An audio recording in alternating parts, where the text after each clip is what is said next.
महत्वाची बातमी। नागपूर खंडपीठाने दिलेली 6 वाजताची वेळ संपली असून बच्चू कडूंचं आंदोलन सुरूच आहे। नागपुरातील आंदोलकांनी कोर्टाची नोटीस घेऊन आलेल्या पोलिसांना बाहेर काढलं। आम्ही मागे हटायला तयार, पण आमची व्यवस्था जेलमध्ये करा, असं बच्चू कडू यांनी म्हटलं आहे।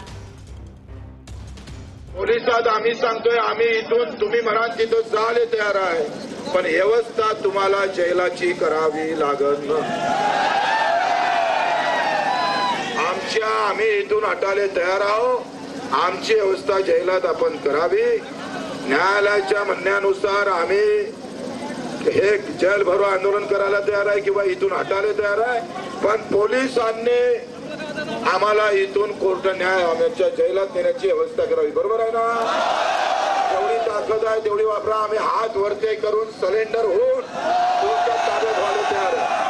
तुम्ही कोर्टाच्या आदेशाचं पालन करा, आम्ही करतो, पण व्यवस्था जेलात करावी लागेल। एका बाजूनं सरकार चर्चेची नाटकं करतं। आज सकाळपासून मंत्री येणार म्हणता अशी ऑर्डर आली। म्हणजे तुमचा 7-12 कोरा करायचा काय नाही हे त्यांनी आधीच ठरवलेलं आहे। मला सरकारमध्ये जे कोणी मोर्चे आहेत मला माहिती आहे, अशा पद्धतीनं शिखंडीचा डाव जर खेळणार असाल तर कमरेला चड्डी सुद्धा शिल्लक राहणार नाही, हे लक्षात ठेवा। देवेंद्र फडणवीसांना एवढंच सांगतो, रडीचा डाव खेळायला सुरुवात तुम्ही केलेली आहे। आगे आगे देखो होता है क्या, आगे आगे देखो होता है क्या। महाराष्ट्रातला एक देखील जेल आम्ही खाली सोडणार नाही। पोलीस डिपार्टमेंटची जिम्मेदारी आहे, आमच्या माणसांना तुम्ही घेऊन जावा। आम्ही तयार आहे। सरकार हरतंय का आम्ही हरतोय ते आम्हाला बघायचं आहे, एवढंच विनंती करतो। आणि पोलिसांना सांगतो, गाड्या आणून आम्हाला भरून घेऊन जावा। देवेंद्र फडणवीस, तुझा पिस्तारा बोरा नांदेड नागपूरला आणल्याशिवाय आम्ही शांत राहणार नाही, एवढीच अपेक्षा करतो। आणि जय मल्हार, जय भारत। पोलीस मित्रांना आव्हान आहे, आता गाड्या बोलवा। आमची सगळी शेतकऱ्यांची पोरं जेलमध्ये जायला तयार। जेलमध्ये जो होईल तो नाटकी जेल भरो होता कामावा नये। आपल्यापैकी कुणीही जामीन स्वीकारणार नाही। लुटूपुटूची लढाई करायची नाही। जेलमध्ये जायचं म्हणजे जायचं, माघार घ्यायची नाही। आहे का तयारी सगळ्यांची? आहे का तयारी सगळ्यांची? लावायचं स्वतःला पणाला। शेतकऱ्यांची हान आहे, न्यायालयाचा अवमान पण करायचा नाही आणि लढाई पण सोडायची नाही। शेतकरी कर्जमाफीसाठी बच्चू कडूंच्या नेतृत्वामध्ये शेतकरी संघटनांनी नागपूरजवळ विराट आंदोलन केलं। शेतकऱ्यांनी 4 महामार्ग रोखून धरलेत।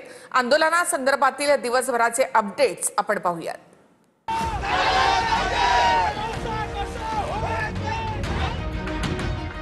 शेतकरी कर्जमाफीसाठी बच्चू कडूंच्या नेतृत्वामध्ये शेतकरी संघटनांनी नागपूरजवळ विराट आंदोलन केलं। शेतकऱ्यांनी मंगळवारपासून 4 महामार्ग रोखून धरल्यामुळे आंदोलनाची तीव्रता वाढली। टायर जाळून 4 महामार्ग रोखण्यात आले। त्यामुळे नागपूर वर्धा, नागपूर जबलपूर, नागपूर अमरावती, नागपूर भंडारा महामार्गावर वाहनांच्या प्रचंड रांगा लागल्या आहेत। दुसरीकडे बच्चू कडूंनी सरकारबरोबर बैठकीसाठी मुंबईमध्ये येण्यास नकार दिला।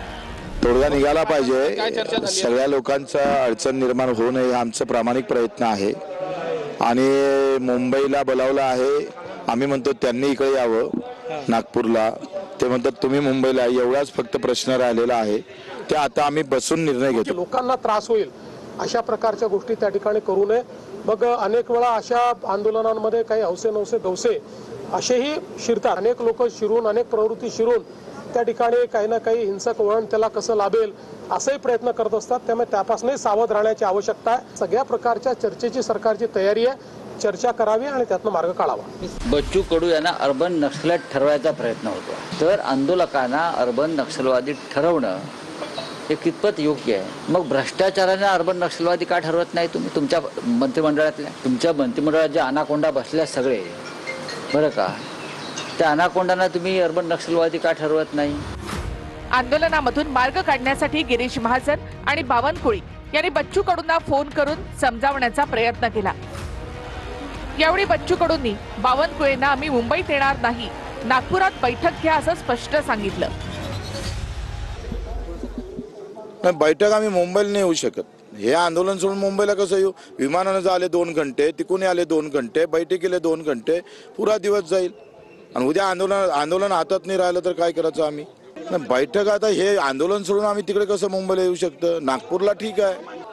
हां, आम्ही तुम्हाला दिलंय त्याच्यातले कोणते निर्णय तुम्ही घेताय ते सांगा. मग आता आम्ही रेल्वे रोखोवर जाणार आहोत का थांबू का जाऊ तुम्ही सांगा. बैठक झाली, मुख्यमंत्र्याकडे बैठक झाली, मागा 7व्या महिन्यात बैठक झाली, तुमच्याकडे बैठक झाली, काहीच झालं नाही. 2 बैठकी झाल्या नाही का बावनकुळे साहेब? कुठं निर्णय झाले सांगा बरं. गिरीश महाजन म्हणे का पैसे नाही, आम्ही कसे पैसे? म्हटलं तू GR काढ, मार्च मध्ये बाप कर, चालते ना आम्हाला. GR काढ ना आता लेखी, बरोबर आहे का नाही? पैसे तू त्या बँकेवाल्याला आम्ही देऊन दे का, हम पैसे दे रे मार्च में, बरोबर का नाही? म्हणजे 10,000 आता खात्यात टाकून दे, आपल्याला भेटणारच नाही, बँकेतच जमा होणार आहे आणि त्याची गॅरंटी सरकारनं घ्यावं. आता माझं असं मत आहे ते इकडे यायला तयार नाही, आपण इथंच थांबू. जय रामकृष्ण. जे शेतकरी आज अडचणीत आहेत, ज्यांचा शेतमाल पूर्ण पावसामुळे त्या ठिकाणी झोपलाय, तो खराब झालेला आहे, शेती खराब झाली आहे, पहिले त्यांना मदत करायची की पहिले बँकांना मदत करायची, हा महत्वाचा प्रश्न आहे. त्यामुळे आज पहिल्यांदा शेतकऱ्याच्या खात्यावर पैसे दिले पाहिजेत. नंतर आम्ही कधीच कर्जमाफी करणार नाही अशी भूमिका घेतलीच नाहीये. आंदोलनामुळे नागपुरातल्या मुख्यमंत्र्यांच्या घरासमोर बंदोबस्त वाढवण्यात आलेला आहे. बच्चू कडूंच्या आंदोलनामध्ये शेतकरी नेते अजित नवले, राजू शेट्टी, वामनराव चटप, रविकांत तुपकर, महादेव जानकर सहभागी झाले. कर्जमाफीसाठी राज्यातल्या अनेक शेतकरी संघटनांची एकजूट या आंदोलनामध्ये पाहायला मिळाली. बच्चू कडूंनी माघार घेणार नाही असा इशारा यावेळी दिलाय. आणि आता इथून आपण जे निघालो तिकून कर्जमुक्ती घेतल्याशिवाय परत यायचं नाही. तसंही सरकारच्या धोरणामुळे मरावंच लागतं. उद्या जर छाताळ्यावर गोळ्या जरी चालवल्या तर आपण तिथं मराले कबूल आहे, पण वापस याले कबूल नाही. सगळ्याची तयारी आहे. तर फलटणमधील महिला डॉक्टर केसमध्ये मोठा ट्विस्ट आलेला आहे. सुषमा अंधारेंनी पत्रकार परिषद घेत हत्या की आत्महत्या असा सवाल करत हातावरच्या सुसाईड नोटवर मोठे प्रश्न उपस्थित केले. फलटणचे पोलीस अधिकारी संशयाच्या भोवऱ्यात असल्याचा आरोप अंधारे यांनी केलाय. सुषमा अंधारेंनी पत्रकार परिषद घेत फलटण महिला डॉक्टर मृत्यू प्रकरणात हत्या की आत्महत्या असा सवाल करत हातावरच्या सुसाईड नोटवर मोठे प्रश्न उपस्थित केले. हातावर लिहिलेल्या सुसाईड नोटमध्ये निरीक्षक या शब्दातल्या र ची वेलांटी पहिली आहे, पण डॉक्टर संपदानं लिहिलेल्या एका 4 पानी पत्रात 9 वेळा निरीक्षक शब्द लिहिला, त्यात निरीक्षक शब्दाची वेलांटी ही दुसरी आहे. याचे पुरावे अंधारेंनी पत्रकार परिषदेत दाखवले. अंधारेंनी संपदा मुंडेंनी लिहिलेलं 4 पानी पत्र दाखवलं, ज्यात निरीक्षक शब्दाची वेलांटी दुसरी आहे. त्यामुळे महिला डॉक्टरच्या हातावर लिहिलेली सुसाईड नोटस दुसऱ्या कोणीतरी लिहिल्याचा संशय अंधारेंनी व्यक्त केलाय. या प्रकरणात पोलीस अधिकारीच संशयाच्या भोवऱ्यात असल्याचा दावा अंधारेंनी केलाय.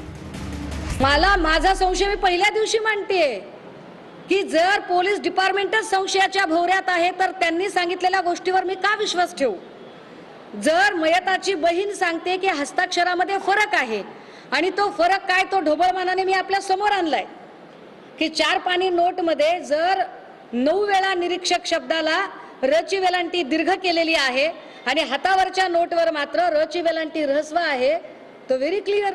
आणि जर हत्या झाली असेल तर, आणि जर अशा पद्धतीने जर स्थानिकचेच पोलीस अधिकारी संशयाच्या भोवऱ्यात असतील, ज्यांच्यावर आरोप आहे त्यांचा हवाला देत त्यांनी सांगितलेलं व्हॉट्सअप चॅट जाहीर पत्रकार परिषदेत दाखवत जर मांडलं जात असेल तर ते किती खरं धरायचं? महिला डॉक्टरच्या आत्महत्येच्या पोलिसांनी सांगितलेल्या टायमिंगवरही अंधारेंनी प्रश्न उपस्थित केलाय. घटना घडली त्या दिवशी डॉक्टरच्या बहिणीनं डॉक्टरला फोन केला होता. तो फोन पोलिसांनी उचलला होता आणि संपदानं 7च्या दरम्यान आत्महत्या केल्याचं बहिणीला सांगितलं होतं. मात्र संपदानं बहिणीच्या व्हॉट्सअप स्टेटसला 11 वाजता लाईक केलं होतं असा प्रश्न उपस्थित करून पोलिसांनी दिलेल्या मृत्यूच्या टायमिंगवर अंधारेंनी प्रश्न उपस्थित केला. आम्ही पोलीस बोलतोय, तुमच्याकडे कसा काय फोन? तर तुमच्या बहिणीने सुसाईड केलंय. कसं शक्य आहे? कधी झालंय? तर ते सांगतात की नाही, हे 7 वाजताच झालेलं आहे, संध्याकाळीच झालेलं आहे हे. पण त्या दिवशी बहिणीने एक स्टेटस ठेवलेला होता व्हॉट्सअपला आणि तो स्टेटस 11:06 संपदाने लाईक केलेला आहे. तो तिच्या मोबाईलवरचा हा स्क्रीनशॉट आहे दादा. हो, आता जर तिचा मृत्यू जर आधीच तुम्ही दाखवत असाल तर नंतर 11 वाजता ती हा व्हॉट्सअप स्टेटस लाईक कसा काय करते? वेळा चुकतायत का? जे हातावर लिहिलेलं आहे ते दुसऱ्या कुणी लिहिलंय का? आणि जर लिहिलं असेल तर तो कोण आहे? आणि जर तो डिपार्टमेंटचाच असेल तर डिपार्टमेंट आम्हाला मदत करू शकेल का? मग याची चौकशी स्थानिक पोलिसांकडून काढून घ्या आणि याच्यासाठी उच्च न्यायालयाची उच्चस्तरीय समिती नेमा. ही उच्चस्तरीय समिती नेमावी आणि मी पुन्हा म्हणते की चौकशीच्या कक्षेत या सगळ्या लोकांना आणलं जावं. ते आणण्यासाठी जर तुम्ही ऐकणार नसाल तर मी 2 तारखेपर्यंत वाट बघतेय. 3 तारखेला दोन्ही हात तिसरं मस्तक जोडून अत्यंत विनम्रपणे मी फलटण पोलीस स्टेशनला जाते.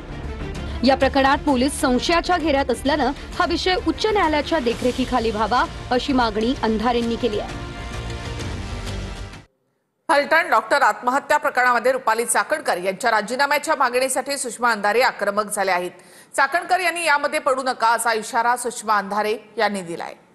राजकीय हेतूने प्रेरित होऊन एखाद्या स्त्रीची मरणोपरांत बदनामी आयोगावरची व्यक्ती करत असेल तर आयोगाची गरिमा कलंकित होते.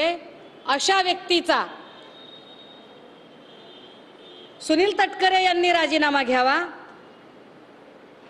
कारण त्यांची नेमणूक जेवढं काही मला कळते त्याच्यानुसार शिफारस तर कदाचित तटकरे साहेबांची असेल. शिफारस असेल बरं का, पुन्हा असेल की आहे याच्यावरून पुन्हा वाद व्हायचा. तर त्याच्यामुळे तटकरे साहेबांनी अशा व्यक्तीचा तातडीने राजीनामा, मुख्यमंत्र्यांनी त्या राजीनाम्याची प्रोसेस तातडीने केली पाहिजे.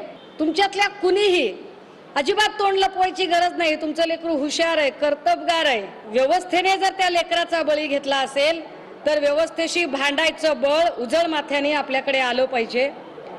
तुमची धर्माची लेक म्हणून मी तुमच्या सोबत आहे आणि पुन्हा चाकणकरण्यामध्ये पडायचं